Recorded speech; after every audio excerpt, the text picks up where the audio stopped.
세상의 모든 지식 언더스탠딩. 네, 자 언더스탠딩 시작하겠습니다. 네.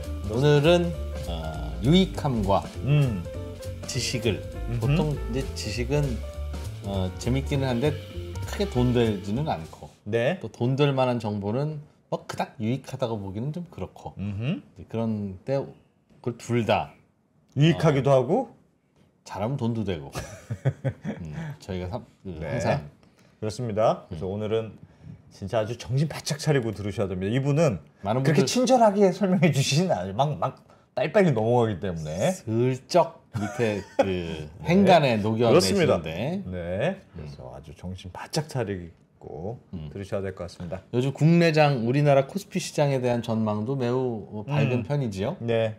그런데 이제 언제까지 계속 될 거냐에 대한 지속성에 대해서는 각각 생각이 좀 다르실 텐데 예. 오늘 한동대학교 김학주 교수님과 함께 네. 한국으로 계속 유동성이 몰릴 거냐, 이 주제에 뭐 이러다 대해서. 말 거냐, 누가 알겠습니까만은 우리 이제 예상을 할 때 뭔가 이제 근거와 추론을 합리적으로 하는 거 우리 최선 아니겠어요? 예. 미래를 누가 예측하겠어요? 그래서 그걸 같이 한번 좀 해보려고 합니다. 김학주 교수님 어서 오십시오. 안녕하세요. 네, 안녕하십니까? 예.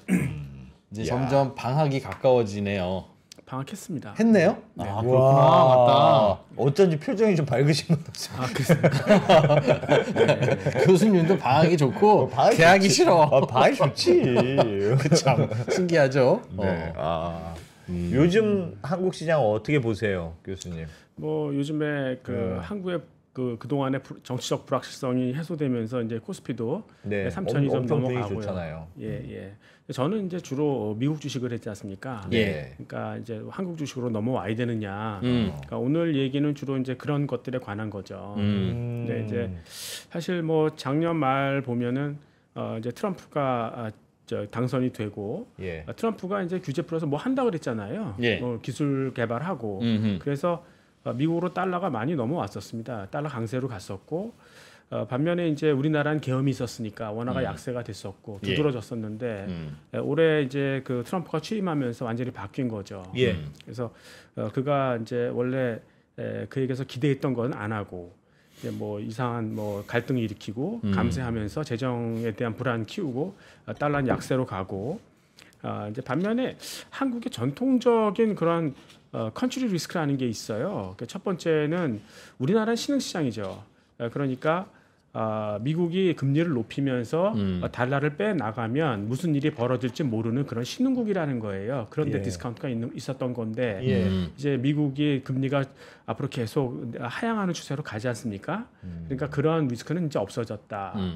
또 하나는 이제 대북 리스크입니다. 그러니까 이제 신정권이 그래도 북한이 상대적으로 좀 우호적인 쪽으로 접어들었기 때문에 그런 리스크도 별로 없어졌다. 그래서 우리나라의 CDS 스프레드가 이제 떨어지면서 원화는 좀 강세로 가는 특히 요즘에는 그게 있는 것 같아요. 그러니까 작년 말에 그 계엄이 있었을 때 원화 자산에 대해서 숏 포지션 취했던 친구들이 꽤 있을 거 아닙니까? 예. 해제됐으니까 숏 커버 들어와야 되는 거죠. 네. 그 물량이 꽤 있어요. 예. 그리고 이제 또 새로운 정부가 기업 지배 구조 바꿔서 한번 뭐 배당 많이 주겠다 그러니까 뭐 해치 펀드 중에서 이벤트 드리븐은 그런 거 무조건 들어오거든요. 예. 그래서 요즘에는 이제 우리나라로 자금이 많이 들어오는. 근데 이제 의심해볼 만한 거는 정말 이 화해 분위기냐, 리스크 온이냐, 결국은 이제 돈이 미국에서 아시아로 이제 빠져 들어올 것이냐. 트럼프라는 사람이 계속 이 군비를 증강하고 있지 않습니까? 그렇죠. 그거를 쓰지 않는다 하더라도 협박은 하지 않을까요? 그렇겠죠. 예. 예. 그리고 다 사방을 둘러봐도 다 트럼프 같은 사람들이에요. 정치인들이. 그래서 뭐 지금 유럽도 극우 아니면 극좌 아니겠습니까? 예. 이런 갈등 속에서 우리가 편할 거냐 하는 거죠. 그러니까 얼마 전에 트럼프가 뭐 이란을 이제 힘으로 눌렀는데 사실 그 뒤에는 종교적인 갈등도 있지 않습니까? 예, 그래서 잘못하면 이제 제2의 9.11이 날 수도 있는 거고 하여튼 여러 가지 그 리스크는 불확실성이 있죠. 네, 많다. 그리고 어차피 한국으로 돈이 들어오려면 방법은 수출이잖아요. 근데 이제 뒤에 말씀드리겠습니다만 우리나라 수출 기업 중에서 무너지는 데가 지금 생기기 시작했고, 그다음에 교육 감소라든가 뭐 현지화 요구 뭐 이런 것들로 인해서 수출은 위축될 수밖에 없고, 예. 그다음에 그게 아니면 FDI, 그러니까 외국인 직접 투자가 돼야 되는 거 아니겠어요? 그렇죠. 근데 뭐 우리나라 출산율 떨어지고 미래 젊은이들 줄어들고 소비 안 될 거고 여기 돈이 왜 들어와요? 그리고 뭐 그게 아니면 기술이라도 있든지 근데 그것도 아니고 과연 한국에 돈이 들어올까? 뭐 이런 의심이 드는 거죠. 그래서 일단 뭐 단기적으로 보면 미국의 달러 약세를 먼저 한번 짚어볼까요? 그러니까 네. 지금은 뭐 미국 국채 시장에 대해서 약간 극단적으로 얘기하는 사람도 있어요. 그러니까 붕괴될 수도 있다. 그러니까 JP 모건의 뭐 제이미 다이먼 같은 경우에는 그 근거로 뭐라고 얘기하냐면 야 이제 국채 가격하고 달러의 가치가 한꺼번에 무너진다. 국채 가격이 떨어진다는 얘기는 미국의 국채 금리가 올라간다는 거잖아요. 네, 네. 그럼 미국처럼 안전한 나라의 국채가 금리가 올라가면 매력적이잖아요. 예. 그러면 달러는 강세로 가게 돼 있는 거죠. 네. 그걸 이제 원래 그렇죠. 들어와야 되니까. 예. 근데 지금은 함께 떨어지고 있다. 이 얘기는 미국의 크레딧 리스크가 불거지고 있다. 뭐 이렇게 얘기를 하더라고요. 근데 사실 미국 자산을 판다는 뜻인데, 그러니까 다들. 그렇죠. 그러니까 예. 미국이 그만큼 위험하다. 뭐 이렇게 얘기를 하는 거죠. 브라질, 터키, 아르헨티나 같은 나라에서 종종 벌어지는 일이죠. 금리도 올라가고 그렇죠. 그 나라 통화 가치도 돈 가치는 떨어지고. 떨어지고. 그러니까 미국도 그런 거 아니냐 뭐 이렇게 얘기하는데 그래서 뭐 최근에 뭐 무디스가 신용 등급 하락 강등시키지 않았냐 미국. 근데 그건 무디스가 뒷북친 거예요. 예. 그러니까 S&P 같은 경우에는 2011년에 강등시켰죠. 예. 그다음에 피치가 2023년에 강등시켰어요. 그러니까 원래 국제 신용 등급이라는 거는 세컨드 베스트를 씁니다. 그러니까 두 번째로 높은 걸 쓰거든요. 예, 그러니까 2023년에 피치가 강등시켰을 때 미국의 공식적인 신용 등급은 AAA에서 AA로 떨어진 거예요. 아. 예, 근데 뭐 그때 무슨 일이 일어났습니까? 그러니까 미국이 뭐, 돈을 못 갚을 수 있습니까? 돈 찍으면 되잖아요. 그렇죠. 그러니까 기축통화 이런 거 신경 안 쓴다는 거죠. 예. 그러니까 그럼 미국만 위험하냐? 다른데 다 마찬가지다.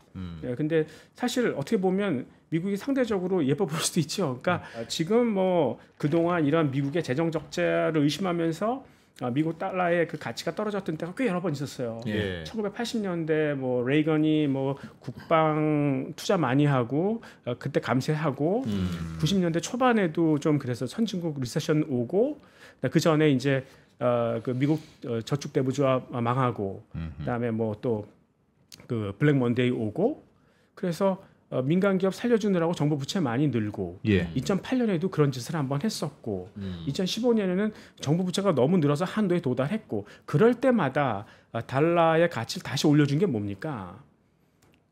결국은 재정 적자를 자본 수지 흑자로 다 만회했던 거잖아요. 그러니까 예. 미국은 여전히 그래도 돈이 가서 일할 만한 아주 매력적인 나라야라는 게 이제 입증이 되는 거죠. 근데 이제 지금은 뭐가 문제냐면 이 트럼프라는 사람이 너무 이제 그 잡음을 일으키는 거죠. 그러니까 그 사람이 뭐 하냐면 이제 2017년 감세안 마련했지 않습니까? 예, 근데 그 법인세 35%에서 21% 이제 떨어뜨린 거 그거는 원래 지속되는 거예요. 예, 근데 개인소득세는 올해 말로 중단되는 거지 않습니까? 예. 근데 더 할지도 모른다, 더 줄지도 모른다. 그럼 차라리 그걸 얘기를 하지 얼마 더 주겠다고. 근데 그럴지도 몰라 그러니까 일단 미국의 그 재정이 얼마나 악화될지 모르고 국채가 얼마큼 발행될지 몰라. 그러니까 일단 피신 이런 모드가 있었던 거고 미국의 이제 트럼프가 자꾸 이제 그 미국 연준을 간섭해요. 공산당이랑 다를 게 뭐냐는 거죠. 우리가 중국에 투자 못하는 이유가 뭡니까? 그 기업이 공산당 말 한마디 왔다 갔다 하는 거 아니겠어요? 예. 그러니까 트럼프가 연준에다가 야 돈 풀어 뭐 좀 하게 이러면은 미국의 그 달러가 얼마나 가치가 희석될지 모른다는 거예요. 그리고 이제 미국 기초과학의 투자를 줄이기 시작했어요. 예. 그러니까 뭐 트럼프 입장에서는 뭐 기초과학 투자해봤자 뭐 중국이나 도와주는 거 우리 뭐 인공지능이나 반도체 같은데 뭐 그런데 기업이 실질적으로 도움될 수 있는 곳에 하자 이렇게 얘기를 하는 건데 과학자들은 약간 잘 삐지는 사람들이에요. 밥 한 공기 주다가 반 공기 주면 예. 다른 데 간다고요. 이거 약간 좀 심각한 얘기입니다. 그러니까 미국의 그 달러 패권의 근간이 결국은 기초과학이잖아요. 이 사람 빠져나가면 문제 되는 거죠. 그러니까 영국 같은 데는 미국의 유능한 이제 과학자 잡으려고 지금 인센티브 주고 있고 캐나다도 그렇다고. 네, 그렇습니다. 예. 그러니까 그래서 제가 MIT에 있는 과학자분한테 한번 물어봤어요. 나갈 거냐? 못 나간대요. 왜요? 그러니까 왜냐하면 자기가 미국을 떠나는 순간 자기의 가치는 떨어진다는 거죠. 동료들도 같이 떠나줘야 되는데. 아니 연구를 못 한대요. 그러니까 미국이라는 곳은 기초과학을 하기에 원스톱 서비스. 그러니까 모든 것을 한 번에 다 해결할 수 있는. 자기가 그 인프라를 떠나는 순간 자기의 몸값이 확 떨어진다는 거죠.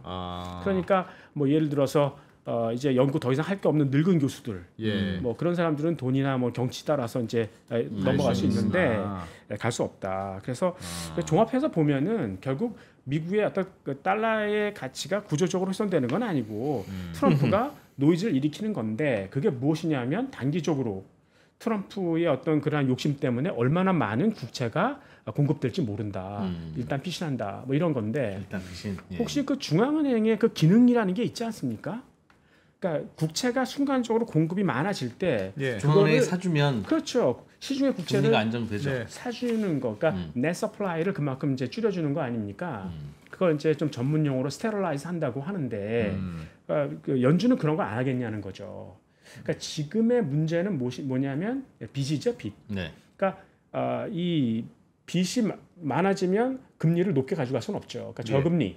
그 다음에 그 원금을 갚으려면은 결국 이제 부가가치를 많이 만들어야 되니까, 그러니까 스타트업을 육성시키고 그 다음에 이제 스마트 인프라 깔아줘야 되지 않습니까? 시중에 돈이 많아야 돼요. 그 돈을 주로 푼다고요. 그래서 그동안 이제 연준이 계속 돈을 풀었는데 그게 누구 때문에 비롯된 거냐면 1960년 전후로 태어난 사람들, 베이비 부머라고 그러지 않습니까? 이제 그런 사람들 때문에 이제 빚이 많이 늘었으니까 그런 사람들이 앞으로 한 1, 20년은 더 살지 않을까요? 그 기간 동안은 저금리, 양적 완화, 시중의 풍부한 유동성 이게 뉴 노멀이다. 뭐 이렇게 얘기했던 거 아닙니까? 다만 지금은 이제 이 코로나 쇼크 때문에 잠깐 그게 훼손되긴 했지만 다시 글로 돌아갈 것이다 이렇게 생각하는 거죠. 그래서 그림을 잠깐 그 화면을 보고 말씀을 드리면 그 베이비 부머가 이제 그 늙기 시작했을 때 2000년대 초반부터는 계속해서 이 중앙은행이 시중에 돈을 풀고 미국 국채를 계속 사 모았어요. 그래서 이 중앙은행의 자산이 이렇게 계속 늘어왔던 거죠. 그러다가 이 코로나 쇼크 때문에 팍 늘어가지고 뭐 갖고 있는 자산이 9조 달러나 된다 이렇게 됐었는데 그 다음에 인플레 때문에 지금 시중에 돈을 걷어들이면서 국채를 오히려 팔은 상태죠. 그런데 궁극적인 방향이 그 국채를 다시 사야 되는 그럼 돈 풀어서 사야 된다. 그러니까 트럼프가 자기가 어떤 욕심에 의해서 국채를 많이 찍는다 하더라도 그 중에 일부는 이 중앙은행이 돈을 풀어서 다시 사줄 수 있다. 그러니까 우리가 우려하는 만큼 그렇게 심각한 공급 과잉은 없을 것이다. 이렇게 생각해 볼 수 있는 거죠.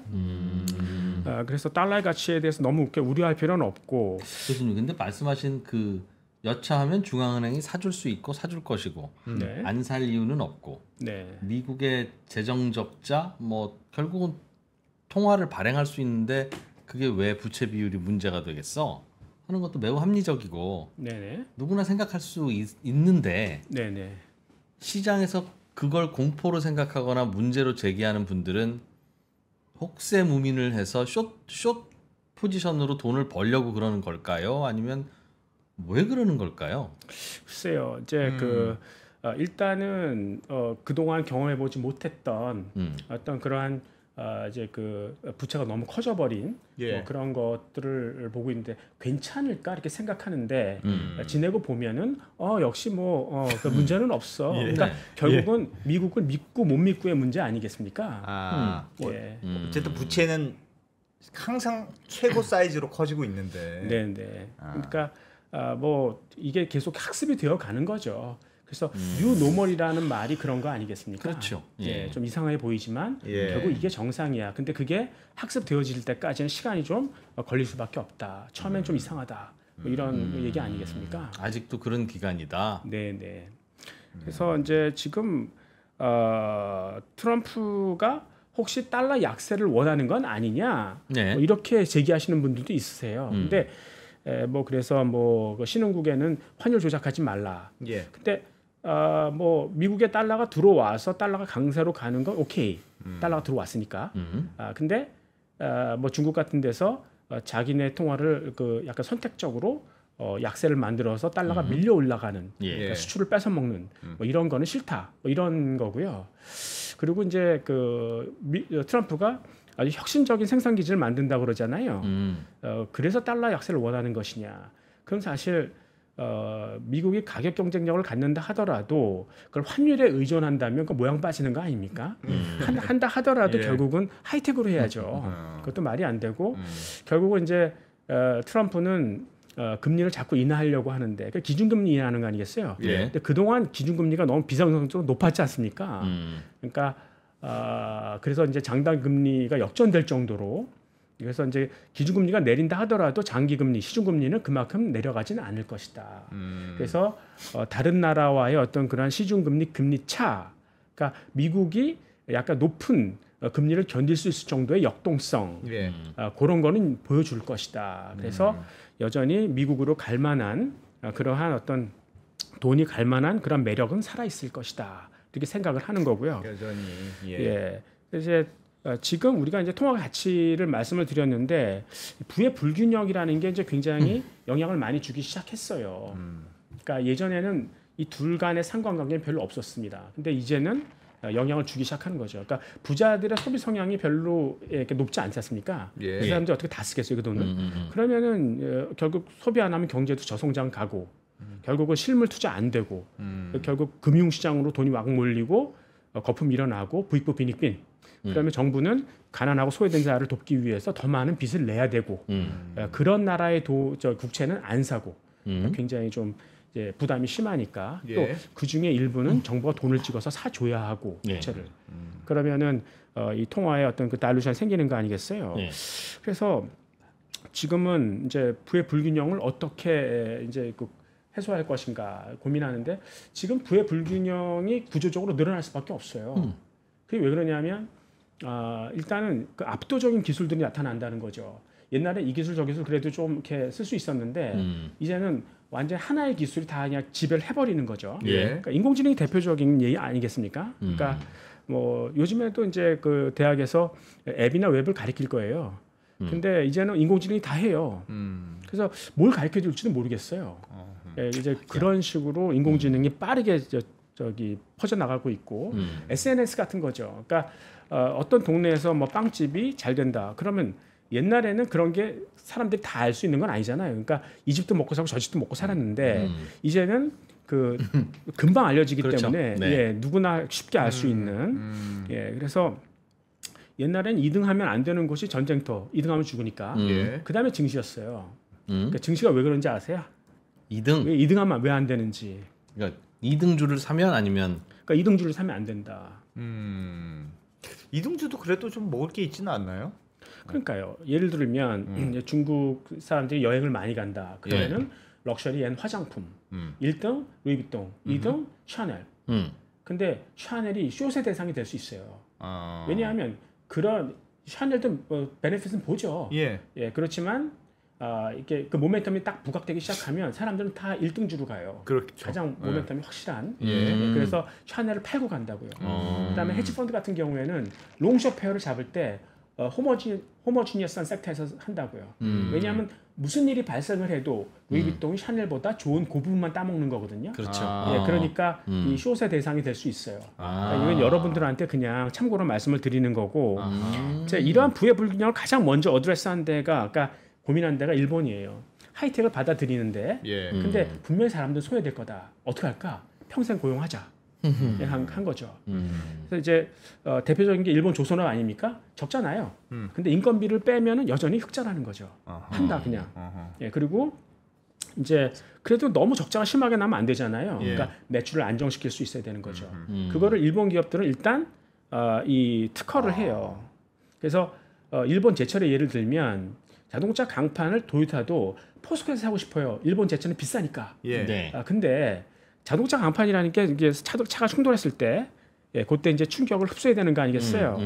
그러니까 물론 이제 버티는 강성도 있어야 되지만 사람한테 충격 전달되면 안 되니까 옆으로 이제 그 퍼뜨리는 연성, 예, 그러니까 덕틸러티라고 그러죠. 예. 그러니까 그런 것에 대한 그 특허를 일본 제철이 상당히 갖고 있다는 거죠. 그래서 혹시 옵셋이라는 그런 단어의 뜻을 압니까? 그러니까 상쇄하다라는 의미가 있지 않습니까? 근데 다른 뜻이 있어요. 무슨 뜻이 그게 있습니까? 45도 각도라는 뜻이 있어요. 옵셋이? 예. 그러니까 여러분들이 이제 그 중앙선 넘지 말라 그러잖아요. 물론 충돌하면 이 충격이 배가 되는 부분도 있지만 사람 몸이 45도 각도로 튕겨 나간다고요. 거기 뭐가 있어요? 45도 각도 창문. 아니 45도 각도에 이렇게 기둥이 하나 있지 않아요? 예. 거기에 박아요. 아, 그러니까 머리를 거기에 박으면 살아날 방법이 없다는 거예요. 예. 그래서 아무리 머리가 단단하더라도 유리창을 어떻게 한번 해보겠는데 이 철판은 안 되잖아요. 그러니까 어떻게든지 어떻게 해서라도 그 충격을 최소화시키기 위해서 그 철강의 재질을 좀 바꿔보는 그러한 노하우가 갖고 있다는 거죠.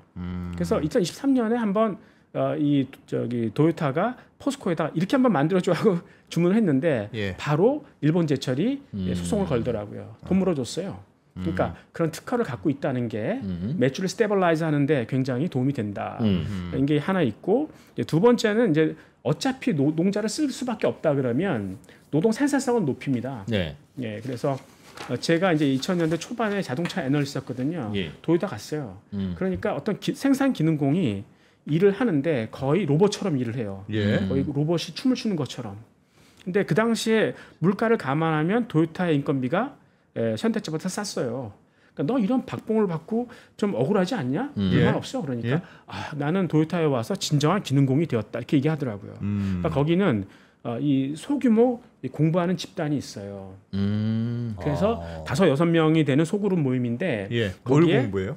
그러니까 공부회예요. R&D 담당 부사장, 마케팅 부장, 생산 기능공, 이 직급 고하고 상관없이 만나서 자기 분야 이야기를 하는 거죠. 일종의 스터디 모임이구나, 자발적인. 그렇죠. 사내.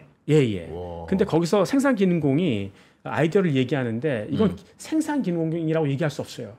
회사 전체를 꿰뚫어 보면서 뭐 말을 하는데, 그러니까 이런 어떤 이 노동자들의 지혜로 뭉쳐진 곳이 도요타이다라는 거죠. 제가 그 후에 한번 현대차를 한번 가봤어요, 울산에. 그러니까 컨베이어가 쭉 있지 않습니까? 그러면 진짜 숙련된 사람들 의자에 딱 앉아 계세요. 저기서 이제 그 조립품이 오지 않습니까? 신문 딱 보고 있어요. 이 노동자의 근엄함이죠.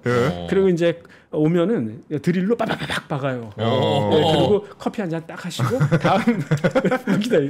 야, 이렇게 인간 친화적인 작업장이 있는가? 너무 비교가 되는 거잖아요. 이제 그런 차이가 있었다 하는 거. 그러니까 도요타가 노동 생산성을 그만큼 확실하게 케어를 하면서 평생 고용을 한다. 그 다음에 그 반대가 이제 미국이죠. 미국은 부의 불균형을 그냥 방치시켜요. 그래서 뭐 거기는 부전 자원이 많은 나라고 기와의 땅 아니겠습니까? 저 사람이 부자가 됐어. 그럼 그래, 너는 열심히 노력했으니까 부자가 됐고 난 그렇지 못했고 다만 네가 열심히 노력해준 덕분에 나의 생활이 과거보다 좀 나아졌고 땡큐. 그러고 끝나는 거죠. 그래서 굉장히 차별인데 우리나라는 어떨까요? 미국의 이 방법을 쓸 수 있을까요? 쉽지는 않을 것 같습니다. 왜 그렇다고 생각해요? 우린 빈부격차에 매우 예민한. 그러니까 그 차이가 어디서 올까요? 그러니까 왜 우리나라에는 국민들은 사회주의자의 피가 왜 미국보다 더 많이 흐를까요? 글쎄, 일단 미국처럼 부전 자원이 많지 않고 절박하니까. 그다음에 이제 그리고 우리나라는 예전부터 기회가 많이 없었던 것 같아요. 그러니까 이 통제 불가능한 변수들이 되게 많지 않았습니까? 주위에 강대국도 있고 전쟁도 많고, 그러니까 이제 농경 사회에서 천수답을 보는 것처럼, 그렇게 자꾸 위를 쳐다보는 거죠. 임금님 욕하고, 그래서 자기 못 사는 것에 대해서 불평을 많이 합니다. 그러니까 남이 잘 살면 배 아파하는 거죠.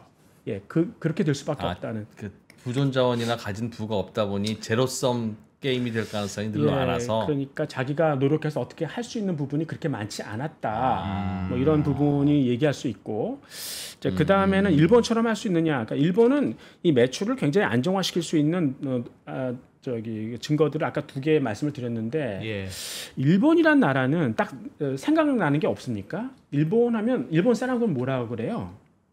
근면하고 뭐 근면하고 또 경제적 동물이라고 그러잖아요.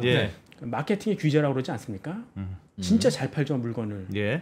그래서 표를 한번 보면서 화면 보면서 얘기 한번 해볼까요? 그러니까 미국과 일본의 생산 방식이 완전 반대예요. 그러니까 미국 사람들은 R&D를 강조하죠. 그러니까 자기네 물건은 걸작이다, 마스터피스다 얘기하죠. 그러니까 사람들이 안 살 수가 없다. 그러니까 일단 만들었으면 내보내라. 그래서 생산 시스템도 푸시 시스템이에요. 정말로 안 사면 그때 생산 계획을 조정하자. 일단 믿는다. 뭐 이런 거고 일본은 고객이 원하는 만큼만 팔겠다는 거예요. 만약에 다른 걸 원하신다면 그럼 내가 그쪽으로 옮겨가야 되기 때문에 재고도 아하. 최소화시켜 놓고 예. 그래서 근데 사실 말이 그렇지 생산 시설을 어떻게 이렇게 신축성 있게 왔다 갔다 해요. 그러게요. 그러니까 차라리 수요를 만들어 버리는 거죠. 고객이 살 수밖에 없도록 예. 만들어 버리는. 아하. 그러니까 이제 한국은 그럴 능력이 있느냐? 뭐 그렇지 않고 또 중국하고 경쟁도 해야 되고 그러니까 그렇게 인건비라는 고정비를 감당할 만한 능력이 잘 안 된다. 그러면 이두저도 안 된다. 그럼 뭐 할까? 부자세 걷어볼까? 이렇게 한번 생각해 보는 거죠. 근데 이 사회주의가 발달한 곳이 북유럽 아닙니까? 그러니까 북유럽은 천연자원이 풍부했었어요. 옛날부터. 그러면 뭐 이제 그 자원이 귀족 것이냐? 그렇지는 않다. 우리 모두의 것이죠. 그러니까 중세에서부터 이 봉건 영주의 힘보다는 자유농민의 힘이 강했다. 그래서 이제 사회주의 천국이 어디냐? 그러면은 스웨덴이다. 예. 이제 스웨덴이 그래서 2차 세계대전 끝난 다음에 그냥 부자세 걷었어요. 근데 부자세로 걷어들이는 돈의 양보다는 국부 유출이 훨씬 많더라고요. 그래서 그만뒀습니다. 그러니까 프랑스의 사르코지도 부자세 걷었다가 국부 유출 때문에 국부 유출 때문에 결국은 그 사람 정치 기반 잃었죠. 그래서 이 스웨덴이라는 곳이 거기도 부자가 있잖아요. 재산이 1조 원 이상 되는 극부들이 미국도 부자가 있잖아요. 그 사람들 그 재산의 1.5배라는 얘기예요. 그러니까 스웨덴 부자의 이 재산을 합하면 연간 GDP의 31% 차지한다는 거예요. 그만큼. 그러니까 지금 역사적으로 가장 부자였던 사람이 누군지 아십니까? 그동안 인류 역사상 록펠러? 아니. 존 D. 록펠러 석유 재벌이었었죠. 그 사람이 제일 부자였었어요. 그 사람 재산이 연간 GDP 1.5%인데 미국은 아직 이제는 그런 사람 없다는 거죠. 근데 스웨덴은 7명이나 있다는 거예요. 부자가 그 나라 GDP에 차지한 비중이 그 이상이 되는. 근데 그렇게 부자가 된 이유가 뭐냐? 다 상속이에요. 그러니까 지금 우리가 이제 부자세로 일컫는 뭐 재산보유세, 상속세 이런 게 유럽에서 오히려 우리보다 훨씬 낮아요. 다만 그 사람들은 재산세를 소득세를 걷죠. 누진 소득세를 걷고, 그러니까 이제 어떻게 하면 탈세를 최소화시킬까. 그다음에 무상 교육과 같은 꼭 도와야 될 사람 어떻게 잘 타겟할까 이런 데 그냥 관심이 있는 거고. 그러니까 사회주의를 원했으면 처음부터 하지 말았어야 되는 거고. 그러니까 처음부터 사회주의를 했든가 아니면은 그냥 시작부터 부자를 만들지 말았어야 했다. 뭐 이런 얘기가 되는 거고요.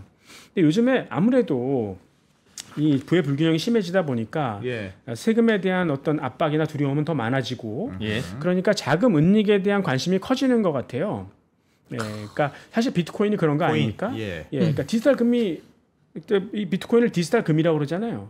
그러니까 금의 속성이 두 가지 아닙니까? 먼저는 뭐 인플레를 커버한다.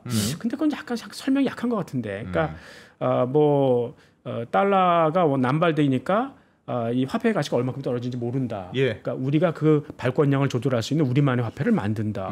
근데 사실 그 인플레를 초과하는 아주 안정적으로 초과하는 자산들도 많지 않습니까? 그러니까 뭐 인프라 펀드 같은 경우 항상 인플레보다 높은 수익률을 구가하죠. 그러니까 그걸 사지 왜 비트코인이나 금을 사겠냐 이거죠. 차라리 그거보다는 자금 은닉인 것 같아요. 그러니까 제가 아는 분이 언젠가 집에다 금고를 하나 집어넣더라고요. 왜 샀냐 그러니까 실물 금을 여기다 재놓겠다. 그 얘기는 뭐 탈세 한번 해보자는 거 아니겠습니까? 근데 누구라도 그 사실을 알면 칼 들고 쫓아가지 않을까요? 얼마나 위험한 일입니까? 그래서 그 사람한테 야 이게 투자의 기본은 세금 내는 거야. 그것부터 시작이야. 그러니까 그냥 금 ETF 사라. 뭐 그렇게 얘기했는데 비트코인은 그럴 우려도 없는 거죠. 그러니까 굉장히 자금 은닉을 금보다도 쉽게 할 수 있는 재산이다. 비트코인 금고에 넣어두지 않아도 그러니까 되니까. 이 비트코인의 어떤 실제적인 매력은 그거 아니냐라고 생각하는 거죠. 사실상 금처럼 제한적이니까. 교수님 저는 비트코인 아주 많은 외국인이랑 한번 만난 적이 있어요. 인터넷 때문에. 너 비트코인 어디다 보관하고 있니 그랬더니 왜 제가 놀랍냐면 물론 자기 젊은 친구인데 자기는 경호원이 10명이라는 거예요. 한국에 올 때도 경호원이 10명 다닌대요. 그래서 왜 그래? 그랬더니 비트코인 때문인데 비트코인을 몇조 원어치 갖고 있나 봐요. 네. 그런데 그 비트코인을 거래소에 넣을 수는 없다는 거예요. 거래소가 해킹당했다고 하고 내 거 안 줘버리면 어떡하냐 이거. 그래서 내 지갑에다가 내가 넣고 다닌다. 그런데 내가 비트코인 많다는 게 대충 알려졌다. 네. 어떤 인터뷰도 좀 그랬나 봐요. 그러니까 어느 날 해킹한다고요? 아니요. 해킹 못하고 인질로 잡아서 얘를 납치해서 너 하나씩 손가락 하나씩 뽑는다 이제 비밀번호 불어 그러면 나는 불 수밖에 없다는 거예요. 아프니까. 그럼 그냥 다 날아가는 거다. 그럼 이거 어떻게 어디에 보관하냐? 내 지갑에 넣어놓으면 나를 고문할 것이고 남의 곳에 넣어놓으면 그놈이 해먹을 것이고 그러다가 내 지갑에 넣고 그 대신 보디가드를 쓰자. 보디가드 10명 쓰자. 그래서 어딜 가든 보디가드 10명이랑 같이 다닌다고 그러더군요. 세상 그렇게 생각하면 안 안전한 게 어디 있겠어. 이거 쉽지 않다 이러면서 세상에. 하여튼 요즘에 그 서클이라는 그 주가도 올라가잖아요. 그러니까 여기 이게 이제 그 스테이블 코인, USDC 그러니까 이제 운용사인데 그 매력도 물론 이제 이 국경에 상관없이 디지털 코인을 쓰는 게 너무 편하다. 그러면은 내가 금리를 좀 덜 받더라도 그걸 쓰고 싶다. 그럼 그 덜 받는 금리, 그거는 이제 이 서클이 이제 가질 수 있는 거 하지 않습니까? 그러겠죠. 그런 것도 있지만 사실 더 큰 매력 제가 보기에는 이 서클 저기 USDC도 똑같은 이 퍼블릭 이 블록체인에서 돌아가요. 그러니까 익명이 가능하다는 거죠. 비트코인이나 뭐 저기 스테이블 코인이나 입출금은 이제 그 실명이지만 그 안에서는 다 익명으로 돌아가니까 자금을 갖다 쪼갠다든가 이 차명까지도 도용해가지고 어떻게 해보면 충분히 자금을 숨길 수 있다. 뭐 이런 매력이 있지 않을까 이렇게 생각하는 거죠. 근데 좀 이상한 거는 미국의 대통령인 트럼프가 왜 자금 은닉 수단인 비트코인을 옹호하냐는 거죠. 그러게요. 그러니까 그쪽에서 정치 자금을 받았다. 네, 그러니까 여러 가지 뭐 가족들도 뭐 하고 하지 않습니까? 그러니까 이 지금 뭐 세수도 좀 많이 모자라서 헤매시는 분이 그러니까 2022년에 바이든 정권에서는 이 401k 연금 자산 아닙니까 미국에? 거기에 비트코인을 편입할 때는 극도로 신중해야 한다라는 문구를 집어넣었어요. 트럼프가 빼버렸죠. 그러니까 미국의 연금도 지금 뭐 사람들이 예상보다 오래 사니까 거기도 부채가 심해지지 않겠습니까? 그럼 비트코인 사서 그 가격 오르면 그걸로 이제 메꿔라 뭐 그런 얘기고 미국 재정 부족도 뭐 비트코인 전략적 자산으로 사서 그걸로 때우자 뭐 이런 얘기입니까? 근데 만약에 비트코인이 가격이 폭락하면 어떡하려고 그래요? 그러니까요. 그러니까 트럼프는 재판받고 사형당할 수 있어요. 그러니까 만약에 이 사람이 정말로 전략적 자산으로 비트코인을 집어넣으면은 근데 이분의 용기는 내가 인정해드리겠습니다. 하여튼 아까 이제 트럼프는 야 비트코인 2,100만 개까지밖에 안 돼. 그러니까 요만큼은 우리가 자금 은닉을 허용해주자. 근데 다음 대통령이 그건 아니고 이러면 이제 큰일 나는 거 아니겠습니까? 그리고 이제 뭐 그동안은 사실상 뭐 이렇게 자금 은닉이 쉬웠어요. 그러니까 이 거래가 얼마나 복잡합니까? 그걸 다 따라다니기 어렵지 않습니까? 근데 이제 인공지능이 그러니까 온체인 분석, 온체인 추적, 인공지능이 이 계좌를 쪼개놔도 이게 어디서부터 비롯됐다라는 걸 잘 추적할 수 있는 시스템이 마련이 되어진다는 거죠. 그럴수록 자금 세탁이 어려워질수록 결국 비트코인의 가치도 약간 하락할 수도 있겠다. 뭐 이런 생각도 해보는 거고요. 은닉의 수단이 약해지니까. 그러니까 가장 중요한 수요가 훼손되는 거 아니겠습니까? 그것도 봐야 된다는 거죠. 그리고 이제 그 원론으로 돌아가서 한국의 부의 불균형은 그렇게 해결이 쉽지 않다. 근데 그나마 지금 기업들이 뭐 불합리한 돈을 많이 들고 있다. 그러니까 그거를 나누자. 그러니까 이제 상법 개정안을 통과시키면 그럼 코스피 5천 가냐? 뭐 이렇게 이제 사람들이 얘기하는 거 아니겠습니까? 근데 이제 이 한국의 그 배당 그리고 이제 기업 지배 구조 이거는 제가 애널리스트였을 때 2000년대 초반에 그때 유행하던 얘기예요. 그러니까 그때는 어디를 가도 미국을 가도 홍콩을 가도 유럽을 가도 한국 시장이 너무 매력적이었어요. 너희 나라 주식 사고 싶다. 근데 산업 포트폴리오가 되게 좋다고 평가를 받았다고. 성장기 말기에 있었으니까 돈도 잘 벌고 성장도 나오고 너무 좋았습니다. 근데 야 그렇다고 배당 성향 20% 미만이 뭐냐 너무하다 야. 그것만 좀 올려주면 내 살게. 이런 식의 그 투자자들 많았다는 거죠. 근데 이제 그래서 이 박근혜 정권에서 기업소득 환류세제라는 걸 하지 않았습니까? 그러니까 잉여 자금 갖고 있지 마라. 그럴 돈이 있으면 종업원 월급 많이 줘라. 그다음에 주주 배당 늘려라. 아니면 시설 투자해라. 그래서 고용이라도 늘려라. 안 그러면 세금으로 뺏어가겠다. 예. 근데 그래서 이제 그거에 저촉되는 기업들 만나봤습니다. 첫 번째 대답이 이익 안 낼게였어요. 비용을 많이 계상시켜서 이익을 안 낼 수 있지 않느냐. 그렇죠. 비용 많이 계상하면 회계사들은 보수적이라고 그러고 좋다, 좋아한다. 두 번째 대답은 어차피 정권은 바뀐다. 내가 이렇게 버티다 보면 결국은 유야무야 될 것이다. 그 사람들 말이 맞았죠. 예, 근데 만약에 이 기업소득 환류세제가 지속됐다면 어떻게 됐을까요? 그러면 그래도 투자를 많이 하지 않았을까요? 저는 그닥 아니었을 것 그닥 같아요. 아니었을까요? 그러니까 저는 그러니까 이제 기업들이 이익을 숨기는 것 말고도 예. 그걸 지나서 아마 이익을 낼 의욕을 잃었을 것 같아요. 그러니까 사실 이게 정부의 어떤 정책으로 될 만한 문제는 아니고 그렇게 쉽게 해결될 것 같았으면은 그렇게 오랫동안 코리아 디스카운트가 유지가 안 됐을 거고 그러니까 기업 문화가 바뀌어야 된다는 거죠.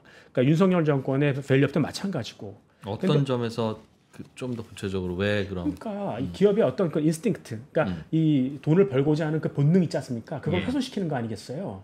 그러니까 이런 것들이 자연적으로 기업 문화와 함께 자연적으로 만들어져야 되는 거지. 그걸 강압한다고. 기업 환류세제라는 거예요. 배당을 강요한다든가.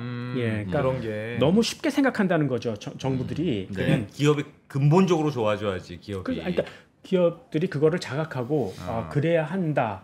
그러니까 자기도 이제 어떤 더 성장이 많아지고 그 다음에 뭐 이제는 내가 좀 나눠줘도 돼 이렇게 생각하면은 배당 성향은 늘려주는 거고. 예. 근데 이제 뭐 우리나라도 이제 많이 늙었어요. 그래서 투자할 때도 별로 없고 배당 성향이 35%까지 올라왔습니다. 예. 근데 성숙기에 접어든 기업들은 유럽이나 미국의 평균 배당 성향이 45%. 그러니까 40에서 50 사이거든요. 그러니까 우리 한 10% 포인트 더 올라올 수 있는 거죠. 그렇다면 한국의 지금 코스피의 PER이 11배인데 15배까지 올라갈 수 있지 않느냐라고 생각해 볼 수 있는 거죠. 그러니까 그렇게 말하는 사람들의 근거를 잠깐 소개를 한번 해드릴게요. 한번 화면을 볼까요? 그러니까 이제 보통 PER의 역수, 그러니까 PER 분의 1. 이게 결국 프라이스분의 EPS. 그러니까 우리가 지불한 주가분의 주당 순이익 아니겠어요? 예, 그렇습니다. 그게 주식 투자 수익률이죠. 예. 근데 지금 미래의 기대 주식 투자 수익률은 6에서 7% 정도 돼요. 예. 근데 그거를 만족하는 PER이 15배라는 거예요. 1 나누기 15가 6.7이라는 거죠. 예. 그러니까 그걸 조금 다르게 설명을 드리면 PBR이라는 것은 주가가 자산 가치 대비 얼마나 비싸냐. 그다음에 ROE라는 거, 자기 자본 이익률이라는 것은 돈을 얼마나 잘 벌어. 근데 이제 PER이라는 것은 그러니까 PBR에서 ROE를 나누지 않습니까? 그러면 이익 대비 얼마나 비싸. 이게 되는 거죠. 근데 이제 PBR을 보면 우리나라는 이제 성장이 거의 꺾였어요. 그러니까 PBR이 1배 이상으로 올라가긴 어렵다. 근데 기업 지배 구조가 개선이 돼서 이제 디스카운트 되지 않아도 돼. 그럼 1배 밑으로 굳이 내려올 필요도 없어. 그러면 PBR이 1배로 수렴을 할 것이다. 그건 나누기 ROE. 지금 우리나라 ROE가 10%예요. 그러면 1 나누기 10% 하면 15배라는 거죠. 그러니까 PER 15배를 유지하려면 ROE 한 7% 정도 유지하면 돼. 뭐 이렇게 가는 거죠. 그러면 지금 우리나라 그 PER이 11배니까 15배까지 오면 단기적으로 4천까지는 갈 수 있겠다. 그다음에 5년 내에 기업이 이익이 쌓아지면서 5천까지도 갈 수 있는 거 아니야? 뭐 이렇게 생각을 하는 거죠. 근데 이제 문제는 우리나라의 어떤 그런 ROE가 지금 떨어지고 있다는 거예요. ROE가? 그게 이제 문제가 되는 거죠. 생산성이 낮아지고 있다는 뜻이네요.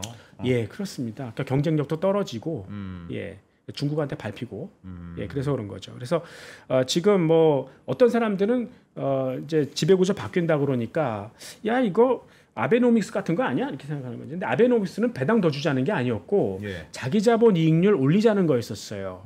그러니까 일본도 굉장히 경쟁력 있는 기업 많지 않습니까?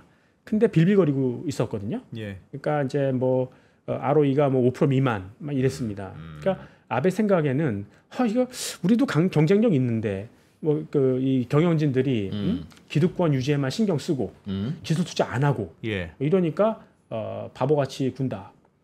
뭐 맨날 그 상호주 보유나 하고 앉아 있고, 그러니까 너희들 내 딴 말 안 한다. ROE 올려라. 그렇지 않으면 경영권 뺏겠다. 이렇게 간 거죠. 예, 그러니까 일본은 워낙 이제 그 잠재력이 있었던 나라고 각성 효과 때문에, 네. 그러니까 이제 2012년에 아베노미스가 시작됐는데 그 당시에 일본의 ROE가 한 뭐 5% 미만이었거든요. 지금 10%예요. 그러니까 지난 10년, 15년 사이에 가장 그 주가가 많이 오른 지수가 S&P 500하고 일본의 니케이였었어요. 자기 자본 이익률이 올랐다. 예, 완전히 그 체질 개선을 한 거죠. 그러니까 우리도 그렇게 되는 거 아니야라고 생각하는데 우리는 그 반대라고요 지금. 그러니까 원래 전통적인 ROE는 우리 10%였었어요. 지금 7%까지 떨어졌어요. 그게 얼마큼 더 떨어질지 모르겠다는 거예요. 그러니까 2024년에 예. 우리나라 기업 이익, 코스피 기업 이익 중에 45%가 반도체하고 반도체 소부장, 그 다음에 25%가 자동차하고 자동차 부품이었습니다. 예. 자동차 반도체 합하면 70%예요. 그리고 금융, 은행, 증권, 보험 합하면 그게 그 20%니까요. 그럼 90%예요. 나머지 다 어디 갔습니까? 지금 뭐 소재 같은 거 있지 않습니까? 그러니까 뭐 철강이나 정유화학, 배터리 이런 거 다 중국한테 밟힌 거죠. 네. 원래 사실 중국한테 어느 정도 밟힐 줄 알았죠. 그래서 네이버나 카카오나 뭐 바이오 이런 것들이 좀 만회해주지 않을까 이렇게 생각했는데 그게 못 자란 거죠. 네. 그래서 이 우리나라 뭐 지금 조선 방위산업 원자력 이런 거 좋다 뭐 얘기하는데 굉장히 지엽적이잖아요. 예, 그래서 이 한국의 ROE가 ROE가 어디서 과연 나올 수 있겠느냐. 그렇죠. 그러니까 어느 선까지 추락할 것이냐 이런데 불안감이 있는 거죠. 그런데 5천 갈 수 있어 이렇게 얘기하는 건데. 지금의 이론적으로는 4천, 5천이 불가능해 보이진 않지만 그게 되려면 ROE가 어느 정도 나와줘야 되고. 네. 근데 지금 그게 보이는 데가 없다. 네, 네. 그래서 이제 어떤 사람은 그러면 자동차하고 반도체는 건재한 거냐 이렇게 물어보죠. 예. 그러니까 지금 이렇게 의존도가 여기에 많은데 그러니까 반도체는 생각보다 그래도 이제 기회가 많이 있습니다. 네. 그러니까 지금 인공지능 같은 경우에 전기가 없어서 그렇지 투자할 때 많잖아요. 예. 근데 소형 원자로 이제 도입되고 전기 많아지면 그만큼 많이 적용될 수 있고 특히 중동의 오일머니가 지금 AI에 눈독 들이고 있어요. 그러니까 뭐 석유는 언젠가 이제 물가치화 될 건데 이제 그걸로 뭐 할 거냐? 그러면은 중동이 굉장히 비효율적이니까 결국은 인공지능으로 가서 효율화 시킬 것이다. 뭐 기회가 되는 거죠. 예. 물론 이제 이 반도체라는 건 그러니까 그동안 인공지능이 학습 위주였지 않습니까? 그래서 이제 앞으로 추론 위주로 가면 그 메모리 반도체 수요는 그만큼 뭐 줄어들 수 있다. 뭐 이렇게 얘기는 하지만 그래도 워낙 스케일이 커지기 때문에 우리한테는 기회다. 이렇게 얘기하는데 이제 문제는 기능이 더 많아지는 거죠. 우리나라는 사실 메모리 반도체가 커머더티였는데 이제는 기능이 많아지는 거죠. 그래서 반도체의 어떤 그 메모리와 비메모리 사이에 트래픽이 많아지지 않습니까? 예. 그럼 병목이 생겨요. 그러니까 그래서 여러 가지 길을 뚫지 않습니까? 여러분들이 알고 있는 HBM이 그런 거죠. 네. 그 다음에는 전통적인 메모리 반도체는 주로 이제 이 저주파를 썼어요. 예. 그러니까 저주파를 쓴다는 얘기는 데이터를 조금만 보내는 거죠. 근데 고주파를 반도체 회로가 못 받아들여요. 근데 이제는 기술이 발전해서 저전압 고주파를 쏘는 거죠. 예. 그러니까 전기도 덜 먹고 예. 데이터도 많이 보내는.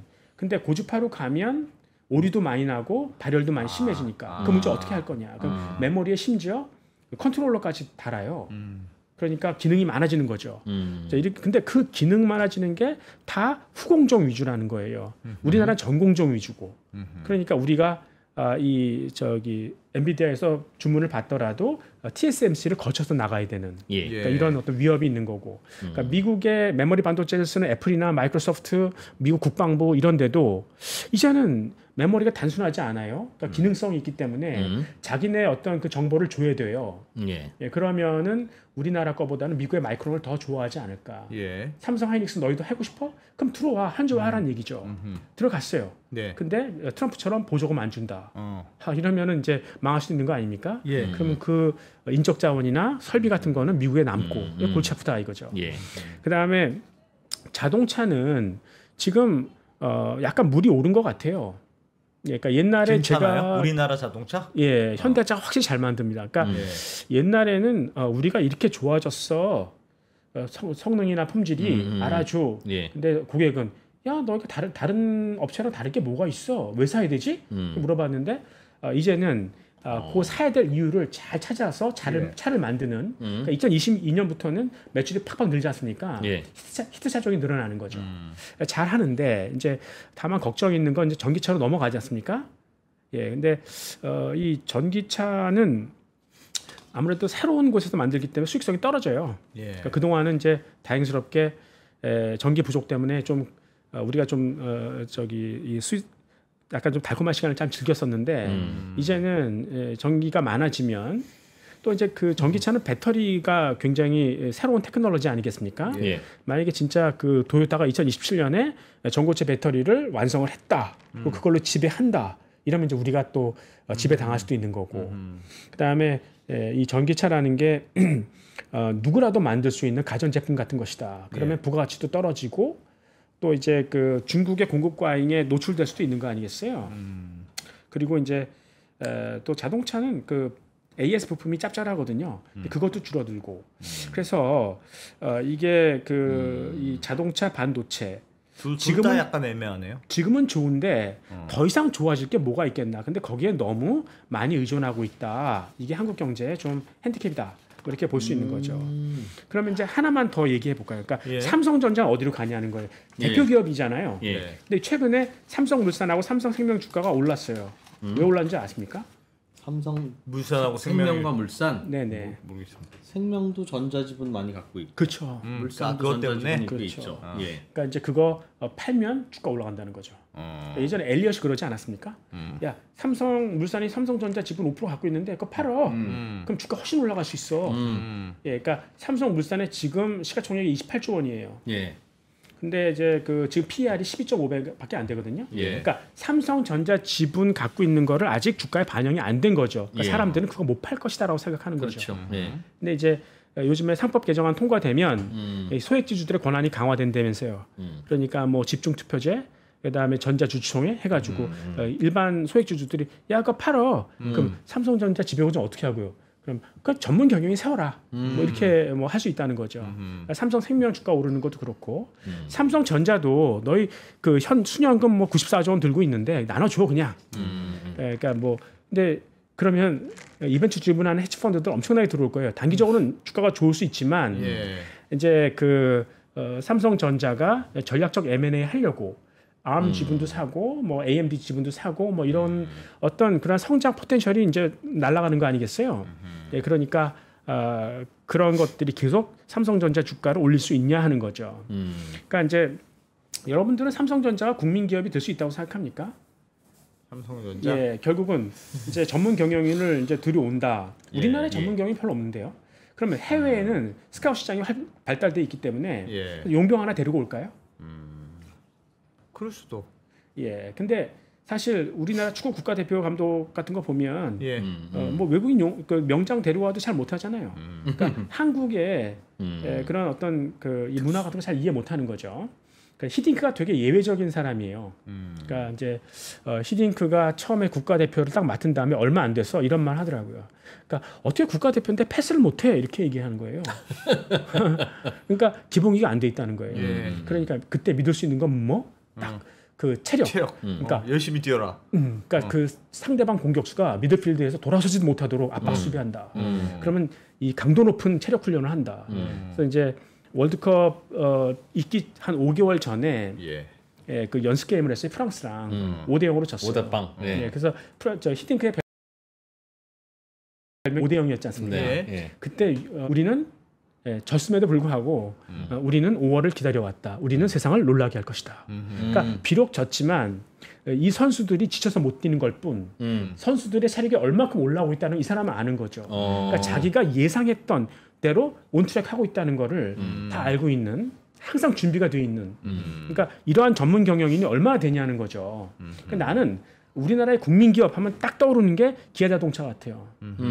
옛날 기아자동차. 그러니까 말 많고 이 탈 많았던. 그러니까 그래도 현대차에 인수됐던. 그러니까 이제 자칫하면 옛날에 국민주들 있지 않습니까? 왜 포철, 한전, 포철, 그다음에 뭐 한국가스공사, 뭐 그 KT 지금 이동통신공사였죠.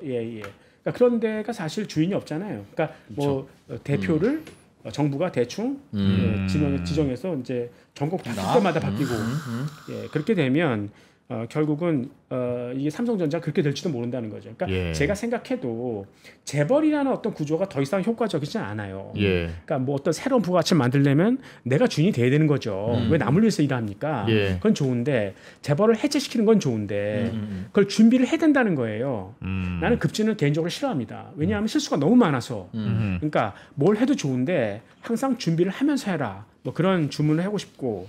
자, 이제 우리나라의 그 새로운 코리아 디스카운트가 뭐냐면 더 이상 낮은 배당 성향이 아니에요. 경제가 후퇴하는 거죠. 그러니까 두 가지로 갈라서 얘기를 하면 일단은 미국과 중국이 싸워요. 네. 우리는 물건을 팔아 먹어야 돼요. 예. 양쪽의 비율을 다 맞춰야 되는 거죠. 예. 얘네들은 기술 보완을 위해서 이제 우리 안으로 들어오라는 얘기예요. 현지화해야 돼요.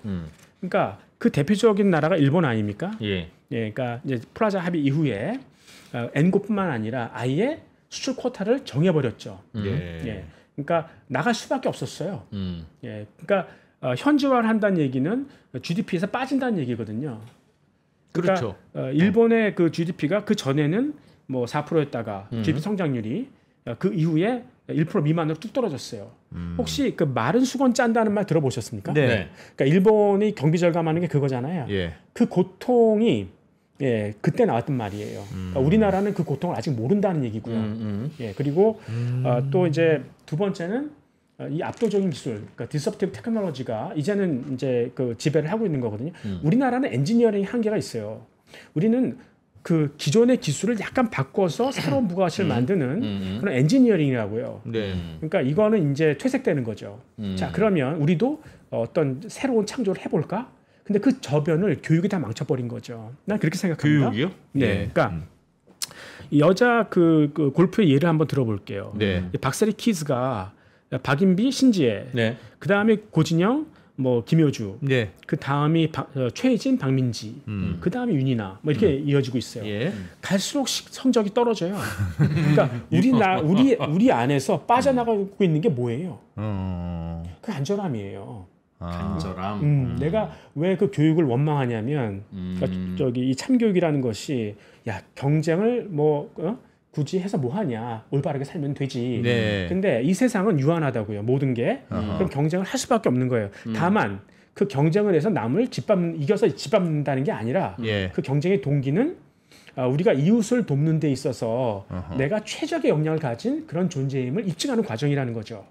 그러니까 이게 이제 그런 어떤 경쟁을 빼놓고 보다 보니까 젊은이들이 되게 쉽게 사는 방법에 익숙한 거죠. 그래서 최근에 연세대 교수 하나 만났어요. 그 교수가 그러더라고요. 요즘에 이 서점 아주머니 전화한대요. 네. 그랬더니 요즘 학생들은 왜 이렇게 책을 안 사요? 그러는 거예요. 그러니까 학생들도 이제 쉽게 공부하는 것에 적응이 된 거죠. 챗 GPT에 물어보면 되는데 왜 사? 아주 쉽게 공부를 한다는 거예요. 그러니까 예. 기초가 많이 약한 거죠. 그러니까 이제 우리가 사실 이공계 그 기피 현상도 오래되지 않았습니까? 뭘 갖고 창업을 한다는 얘기인가요? 두 번째로 저기 LG 에너지 솔루션 있지 않습니까? 예. 거기에 그 박사급 인재가 한 2,000명 된대요. 그게 굉장히 큰 거거든요. 그 중에서 배터리를 끝까지 개발할 수 있는 사람이 없다는 거예요. 그러니까 왜 그러냐면 자기가 설계한 것까지만 한대요. 나머지는 누가 해요? 그러면 아줌마가 한대요. 아줌마요? 예. 그러니까 그거를 끝에 말단 그 처리 과정을 예. 해주는 아주머니도 있다는 거죠. 그러니까 자기가 끝까지 다 해봐야 이 배터리가 어떻게 돌아가고 그런 어떤 그 문제점 같은 걸 알 수 있지 않습니까? 이제 그렇게 구분이 돼 있고 그다음에 우리나라가 이제 정년이 60세까지 올라왔잖아요. 예. 요즘 임원되기를 포기한다면서요. 그냥 평생 부장으로 만족. 뭐 이런 도전 정신이 많이 훼손된 거죠. 야하. 네, 그래서 결국 우리나라가 살 길이 뭘까요? 이런 상황에서, 예, 그러니까 한국은 지금 가장 열심히 달린다. 큰 핸디캡이 뭡니까? 출산율이 떨어져서 앞으로 노동 인구가 현격히 부족해지는 것. 예. 근데 다른 나라의 고민은 뭐예요? 다른 나라의 고민요? 모르겠습니다. 다른 나라도 비슷하다. 인공지능이 너무 빠르게 잡을 대체하는 거예요. 네. 그래서 얘네들은 야 이게 실업률 어떡하나 이렇게 생각하는데 예. 우리는 거기에 딱 맞는 인구 구조가 벌써 돼 있다는 얘기죠. 사람이 많이 줄었어요. 그럼 네. 우리가 해야 될 건 뭐예요? 빨리 인공지능 잘 그렇죠. 거. 그걸 빠르게 도입을 해버리는 거죠. 그러니까 과거에 한국이 IT 강국이 됐지 않습니까? 왜 그래요? 정부가 초고속 인터넷 빨리 설치하고 그랬지 않습니까? 그러니까 지금 이재명 정부가 잘하는 게 그거 아닙니까? 빠르다는 건 아니겠습니까?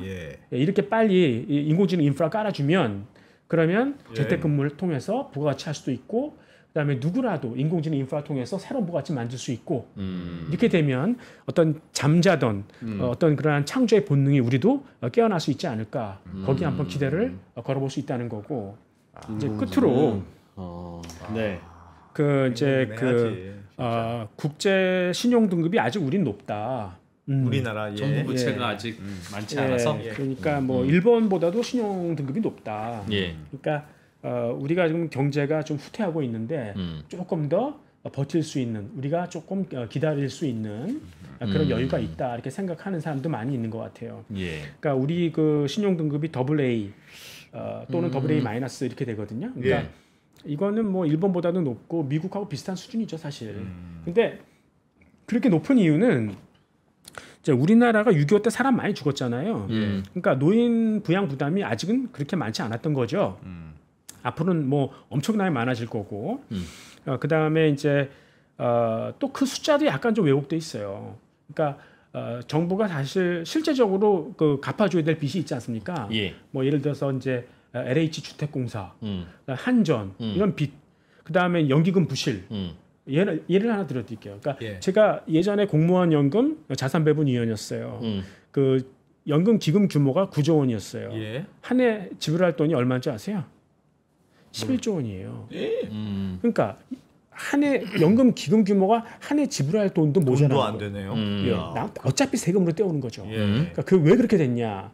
그러면 원래 연금이라는 것이 자기가 은퇴할 당시까지 인플레가 어떻게 진행이 되고 그다음에 그때 내 생활 수준이 어떻게 될까 그걸 감안해서 내가 지금 계속해서 적립해 나가야 되는 거 아니겠습니까? 그러니까 본인이 적립한 돈을 본인이 찾아가면 아무 문제 없는 거 아니겠어요? 더 많이 주는구나. 근데 우리나라는 어떻게 하냐면 올해 수입, 올해 지출 이 수지를 비교한다고요.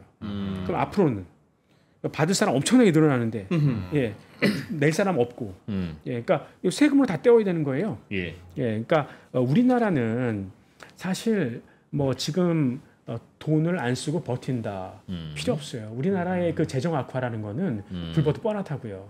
투자를 해야 되는 거죠. 근데 예를 들어서 뭐 기본소득 주고 이렇게 말아먹으면 사실 방법은 없어요. 투자를 하는 건 좋은데 굉장히 생산성 있는 아까 말씀드린 AI 인프라 뭐 이런 쪽으로 굉장히 빠르게 투자해야 되는 거죠. 근데 이제 문제가 되는 게 뭐냐면 빠르게 투자를 하더라도 그거를 리드할 수 있는 규정을 관료들이 만들어줄 수 있냐는 거예요. 그 규정이라는 것은 결국 그 산업을 리드할 수 있는 지침이거든요. 근데 그렇지 못하다는 거예요. 그게 문제라는 거죠. 그러니까 제 친구 중에 이제 벤처 캐피탈리스트들이 많아요. 걔네들은 이 좌파를 환영하더라고요. 그러니까 우파가 정권을 잡았을 때는 이게 대기업만 옹호하고 좌파는 대기업을 견제하기 위해서 중소기업이나 스타트업을 육성한다. 자기네는 환영한다. 뭐 이렇게 얘기를 하는데 이제 그동안 이제 그 김대중이나 문재인 정권에서 만들었던 그러한 스타트업이 결실을 맺은 게 없어요.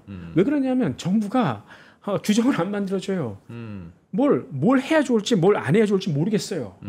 그러니까 지금 그래도 중국 같은 공산당은 그래도 계획이라도 하잖아요. 요즘 방향은 보여주죠. 그러니까 요즘에 중국에서 996 정책이라고 유행해 들어보셨습니까? 996. 996? 네. 모르겠어요. 99가 뭐냐면 9 to 9이에요. 아침 9시부터 밤 9시까지 일을 한다. 6은 뭘 것 같아요? 99. 주 6일. 맞았어요. 역시. 그러니까 근데 이제 청년들의 저 실업률이 20% 넘어가잖아요. 젊은 애들이 아무 소리 안 하고 일한다는 거예요. 배고프니까. 그러니까 트럼프가 중국 젊은이들을 강하게 키우고 있다. 뭐 이렇게 생각하는 거죠. 그러네. 그러니까 지금 이 한국 정부는 문제가 과거에는 뭐 관칙을 해서 문제가 많았지 않습니까? 근데 지금은 일 자체를 안 하세요. 관료들이? 네. 그래서 이 역량 있는 관료들이 굉장히 필요한데 그런 사람들이 하루아침에 만들어질까? 그렇지 않다는 거죠. 그러니까 제가 가장 의심하는 부분이 여기에요. 예, 그래서 내가 지금 미국 주식을 팔고 한국으로 들어올까? 나는 그게 아닌 것 같다. 뭔가 좀 드라마틱한 반전이 있기 전까지는 나는 결정을 내리기 어렵다는 거죠. 그래서 많은 사람들이 지금 한국 경제가 위기로 가고 있어. 하지만 재정이 건강하기 때문에 아직 버틸 수 있어. 뭐 이렇게 생각하는데 그렇지 않다는 거예요. 예. 재정이 건강하지 재정조차도 그러니까 뭐 지금 말씀 들어보니까 한두 개가 아닌데요. 예를 들면 네. 뭐 ROE의 문제도 있었고 기업들 그렇죠. 지금 주도하는 기업들도 애매하고. 예. 그래서 뭐 지금 새로운 정부가 들어서서 뭔가를 개혁을 한다. 예. 근데 그 아이디어를 들어봐도 그렇게 경쟁력을 키울 수 있을 만한 그 과연. 준비는 안 돼 있는 것 같아서 나는 아직 믿지는 못하겠다 이런 생각을 하는 거죠. 전 세계에서 미국 말고 교수님이 말씀하시는 그 이노베이션이 적극적으로 시도되고 있는 나라가 또 있습니까? 아니요. 그러니까 그 개혁이라 하면 기술이 뒷받침돼야 되잖아요. 그렇죠. 그나마 미국이 가장 뛰어나지 않습니까? 네. 그 기술이 있으니까. 그러니까 제가 그 투자를 그래서 이제 미국을 하는 거죠. 미국은 하면 되는데 네네. 우리는 돼야 하죠. 예. 안 되는데 우리도 뭐 어떻게 하겠어? 우리도 미국 기술 있으면 우리도 하겠는데. 예. 근데 과거에 이 반도체하고 자동차 우리가 어떻게 했습니까? 우리가 뭐가 있어서 했습니까? 996으로 했죠, 우리도. 예. 그러니까 그게 사실 그게 기업가 정신인 것 같아요. 그러니까 이제 뭐 요즘에 반도체 자동차 없으면 어떻게 할 뻔했어? 이런 말 많이 하지 않습니까? 예. 그 예를 들어 뭐 이건희 정주영 없으면 어떻게 할 뻔했어? 많은 사람들이 야 그거를 국민 전체가 한 거지 왜 그 재벌들이 했어? 이렇게 얘기할 수 있지만 예. 사실 그걸 시작시킨 사람은 굉장히 용기가 있는 거예요. 나는 그 창업가는 그래서 인정해줘야 된다고 생각하는데 지금 우리가 한테 가장 필요한 거는 그런 창업가죠. 왜 안 나올까요? 그러니까 아까 그래서 교육을 교육의 말씀드렸지 문제. 않습니까? 교육의 문제. 예. 뭔가 지금 박세리 퀴즈가 골프가 안 되듯이. 그래서 뭔가 이제 그 뭔가를 하나 트리거 시켜줄 수 있는 그래서 어떤 정부가 공격적으로 어떤 이 생산성 있는 인프라를 깔아서 예. 이 국민들을 깨운다. 그러면은 이제 어떤 그런 그러니까 새마을 운동이 그런 거 아니겠습니까? 한번 해보자 이런 거 아닙니까? 예, 그런 것처럼 우리 국민에서 어떤 그러한 붐이 한번 일어나야 될 것 같아요. 운동이 일어나야 되는 거죠. 요즘 국장이 좋지만 그렇게 함부로 다 바꾸지 마라. 좀 조심하자 여전히. 그러니까 저는 여전히 미국 주식을 투자해요, 그냥. 여전히. 네네. 점점 더 그렇게 될 것. 그러니까 생각해 보면 우리가 미국 주식을 투자하지 않을 자유롭게 할 수 있는데 미국보다 우리가 과연 더 좋은 게 뭘까? 네. 좀 잘 안다? 모르겠네. 미국보다 우리가 더 좋은 거요? 우리 시장에 투자하는 게 한국 기업을 좀 더 잘 안다. 뭐가 있을까? 우리가 대한민국 국민이 미국 주식 투자 안 하고 한국 주식 투자해야 될 이유가 있냐? 그 있다면 그게 뭘까? 근데 시간이 잘 맞는다. 기존의 라이프 스타일하고 잘 패러다임에서 싸우면 우리가 질게 뻔하고 그러니까 좀 새로운 패러다임을 우리가 끌어내야 되는 거죠. 먹으면 세금을 안 걷죠. 주식 투자에 대해선 아직. 한번 유럽 사람 만나 보셨습니까? 네. 그러니까 예를 들어 일본 사람 만나 보셨어요? 네. 만나서 얘기해 보세요. 의욕이 없어요. 그렇죠. 예. 근데 한국 사람은 아직 그 의욕이 살아 있다는 거예요. 예. 깨우기만 한다면. 예. 그러니까 괜히 의욕 있는 사람을 잠재워 버린 거죠. 수면제 먹여서. 예. 근데 다시 그걸 깨우자는 얘기죠. 수면제로 그냥 그렇지. 스테이블 코인이 점점 늘어나면 미국 달러 스테이블 코인을 우리나라가 이제 쓴다는 거잖아요. 만약 스테이블 코인이 활성화되면 그러면 우리나라 사람들도 그거 가지려고 그러면 달러가 어디 있어야 되고 다들 달러를 필요로 할 거 아니겠습니까? 그러니까 일부러 그렇게 그 스테이블 코인을 미는 이유 중에 하나가 결국은 지금 이 달러의 지배력이 디지털 코인이 훨씬 크지 않아요? 디지털 코인에서. 네. 그러니까 이 미국도 달러의 지배력을 유지하기 위해서 더 강화시키기 위해서 지금 디지털 코인을 지금 육성하고 밀고 있는 거죠. 근데 어떤 뭐든지 간에 그 화폐 특히 화폐 같은 경우에는 그 강한 쪽으로 몰리게 돼 있어요. 그렇죠. 예, 그거 하나죠. 예, 그래서 이제 그 달러가 더 지배권을 가질 수 있는 뭐 그런 게 되지 않을까 생각하는 거죠. 그러면 달러는 계속 또 강세일 테니까. 그렇죠. 네. 미국 주식을 담아 놓으면 저절로 뜨겠죠. 예, 그러니까 제가 사실 요즘에 수익률이 괜찮았거든요. 네. 근데 실제로 이렇게 원화 기준으로 보면은 썩 좋지는 않더라고요. 예, 그 이유가 원화가 강세로 갔으니까 그런 건데 길게 보면 그런 거 고민은 안 하는 거죠. 네. 요즘도 로키드 마틴하고 뭐라고 하셨죠? 그 저기 노드롭 그루만 같은 경우 약간 좀 쉬고 있어요. 예. 예, 대신에 뭐 이제 이 그런 것만 갖고 계세요? 예, 양적 컴퓨터하고 그 저거 뭐죠? 그 저기 뉴스케일 파워 네. 뭐 이런 것들은 뭐 잘 여전히? 가고 있고 약간 그다음에 미래기술로, 다음번에 내가 항상 그러니까 여기 나와가지고 얘기하면 주가 오른 다음에 나온다 그래가지고 그러니까 요즘에 주로 많이 샀던 거는 저거였었어요. 그 이제 인공지능이 그 학습에서 추론으로 넘어가잖아요. 그 그렇죠. 추론으로 넘어갈 때 그때 수혜주들 그게 뭐가 있습니까? 뭐 AMD라든가 예? 뭐 이제 그 마블 AMD. 테크놀로지 뭐 이런데 마벨 마벨? 같은데 예. 그래서 이제 추론에 들어가는 고유의 기능들 아마 다음번에 나와서 얘기할지 모르겠네요. 네. 추론 AMD가 추론에 더 강합니까? 네, 그런 AMD. 분야가 있어요. 강하다기보다는 엔비디아가 굳이 이제 필요 없는 그런 그 이제 브로드컴 뭐 그런 건데 그거 말고 추론에 특별한 어떤 펑션들이 있습니다. 그것도 재밌겠네요. 네, 한번 그걸 나중에 한번 말씀드릴게요. 그럼. 네 네, 알겠습니다. 자, 오늘은 여기까지 들어보죠. 재밌네요. 야, 다양한 생각을 할 수 있게 되는 것 같긴 합니다. 요즘 국장에 제 아는 분이 미국장을 전부 정리하고 국장에 몰빵했다. 최근에 저한테 그렇게 말씀하시는 예. 분이 있던데. 근데 그렇게 순발력 있는 분은 또 착착 약간 눈치하면 금방 미국장 가 있을 거야. 난 그게 진짜 신기해요. 그분 걱정은 안 해도 돼. 야. 잘 움직이지도 않으면서 잘못된 판단을 하는 경우가 문제죠. 그분들은 아니다 싶으면 또 금방 가시니까. 네, 김학주 교수님 잘 들었습니다. 잘 들었습니다. 네, 고맙습니다. 네. 네.